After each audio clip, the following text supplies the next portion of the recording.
యాదాద్రి భువనగిరి జిల్లా మోత్కూర్ మండలం పాట్మట్ల గ్రామంలో ఉన్నాము.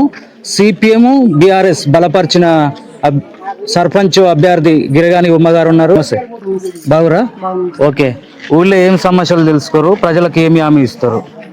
నాకు పాట్మట్ల గ్రామ ప్రజలందరూ నాకు టీఆర్ఎస్ నుంచి సీటు కన్ఫర్మ్ చేశారు, బలపరిచారు. సిపిఎం పార్టీ అందరూ ఒక్కటై నన్ను గెలిపించాలని కోరుకుంటున్నాను. ప్రజలకు ఏమి హామీ ఇస్తున్నారు? అన్ని హామీ, ప్రతి ఒక్కటి వాళ్ళు చెప్పేటి అన్ని హామీ ఇస్తున్నాను. ఏ సమస్య ఉన్నా, ప్రజా సమస్య అయినా అన్ని నేను ముందు ఉండి చేస్తాను. ఒకవేళ పరిష్కరించకపోతే పరిష్కరిస్తా కంపల్సరీ, ఖచ్చితంగా. అన్న చెప్పు, నేను మాట్లాడేస్తాను, నువ్వు చెప్పు. అయితే ఈరోజు బీఆర్ఎస్ పార్టీ నుంచి వెళ్ళి గిరగాని ఉమ్మని అందరూ ఏకగ్రీవంగా ఎన్నుకొని పార్టీ నుంచి వెళ్ళి నిలబెట్టడం జరిగింది. అయితే మా పార్టీకి సిపిఎం పార్టీ వాళ్ళు కూడా మద్దతు ఇవ్వడం జరిగింది. మిత్రపక్షాల అభ్యర్థిగా నిలబెట్టుకుంటూ ఈరోజు మా ఊర్లో ఎన్నో సమస్యలు ఉన్నాయి.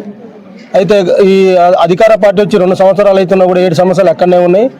చేయాల్సిన పనులు ఇంకా చాలా ఉన్నాయి. మా గ్రామ ప్రజలకు ఎలాంటి స్వార్థం లేకుండా నిస్వార్థంగా గ్రామ ప్రజలకు సేవ చేస్తానని మా ఉమ్మని గెలిపించిన మన గ్రామంలో ఉన్నటువంటి ఏ సమస్య ఉన్నా కూడా ముందుండి పనిచేసి ప్రజల సహకారంతో అన్ని పనులు నెరవేర్స్తానని, అలాగే పెద్దలు లక్ష్మీనరసింహారెడ్డి గారు, శాంతికుమార్ సార్ గారు వాళ్ళు కూడా మా వెన్నుదన్ను ఉండి మమ్మల్ని ప్రోత్సహించి ముందుకు నడపాలని కోరుకుంటున్నాను.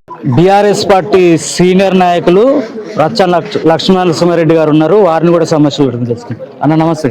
నమస్తే. బాగురా? బాగున్నా. ఓకే. ఎట్లా ఉన్నది టీఆర్ఎస్ పార్టీ అధికారంలో? బాగుంది, ఖచ్చితంగా మేము సర్పంచ్ గెలుస్తాం. ముందుగా యాదాద్రి జిల్లా మోత్కూర్ మండలం పాటమెట్ల గ్రామం. ఇక్కడ మేము గతంలో ఎంపీపీగా చేశాం. నేను ప్రస్తుతం మొదటి డైరెక్ట్గా ఉన్నాను.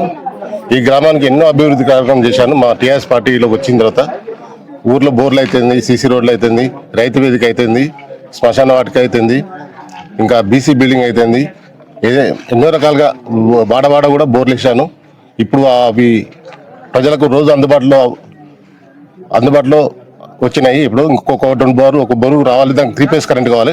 అది కూడా ఈ టైంలో చేసాము. ఈ గిరాన్ సీనియర్ నాయకుడు మా పార్టీలో, టీఆర్ఎస్ పార్టీలో మాకు సీనియర్ నాయకుడు.